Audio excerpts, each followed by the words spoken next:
आप देख रहे हैं अनहोनी। अनहोनी में आज की कहानी हमारे साथ शेयर की है आकाश जी ने। तो चलिए बढ़ते हैं आज की इस कहानी की ओर। आकाश जी बताते हैं कि बात आज से तकरीबन 30-35 साल पुरानी है। उन दिनों मैं उत्तर प्रदेश के एक छोटे से गांव में रहा करता था। दरअसल घटना कुछ यूं है कि एक दिन मैं अपने दोस्तों के साथ खेतों में था। हम सारे दोस्त अभी इधर उधर की बातें कर ही रहे थे कि तभी हम में से एक दोस्त ने भूतों की बात छेड़ी। तो ऐसे में मैं भी कहाँ पीछे रहने वाला था। मैंने उसकी बातों में भूतों का जमकर मजाक उड़ाया, जो शायद मुझे नहीं करना चाहिए था। खैर, भूतों की जमकर खिंचाई करने के बाद मैं अपने घर आया। फिर देखते ही देखते शाम की हल्की रोशनी कब रात के अंधेरे में तब्दील हो गई, पता ही नहीं चला। रात के तकरीबन 9 बजे के आसपास मेरे पिताजी ने मुझे बताया कि दादाजी की ट्रेन आने ही वाली होगी, तो तुम्हें ही उन्हें लेने रेलवे स्टेशन जाना होगा।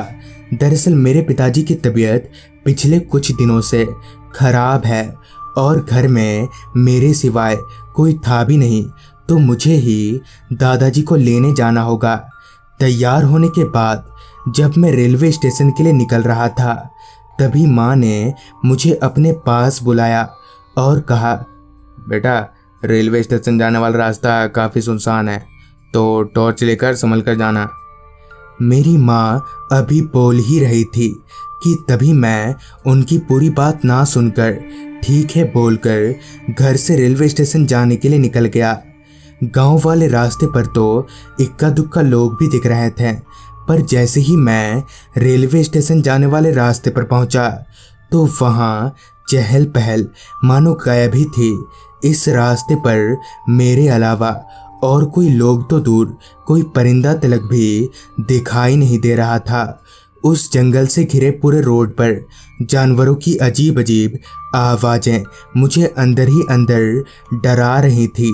अब बस मैं रेलवे स्टेशन से कुछ ही दूरी पर था कि तभी पीछे की ओर से मुझे एक बैलगाड़ी की आवाज़ आने लगी।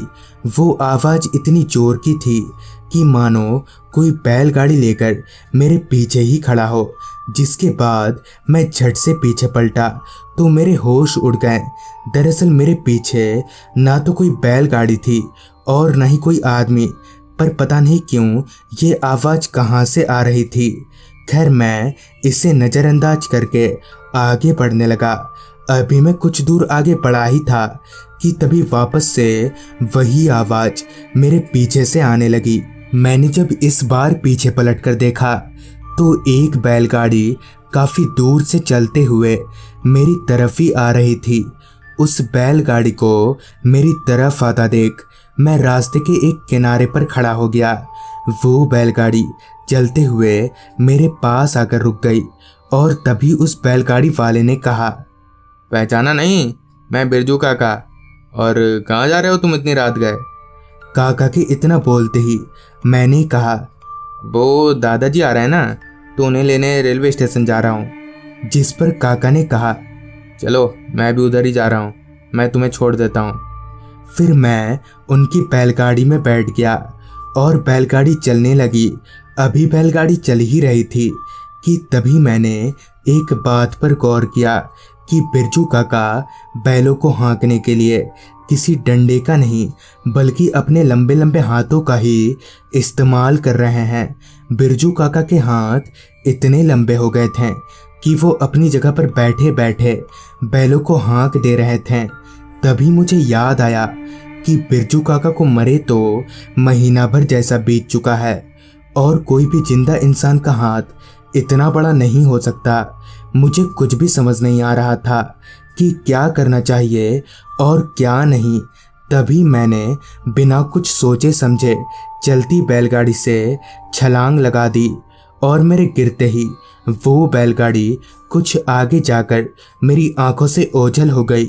फिर मैं भागकर सीधे स्टेशन पहुंचा, जहां थोड़ी देर इंतजार करने के बाद दादाजी की ट्रेन आ गई।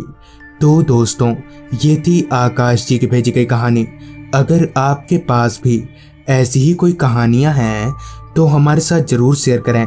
तो मैं आर्यन जल्द ही मिलूँगा आपसे ऐसी ही एक कहानी के साथ।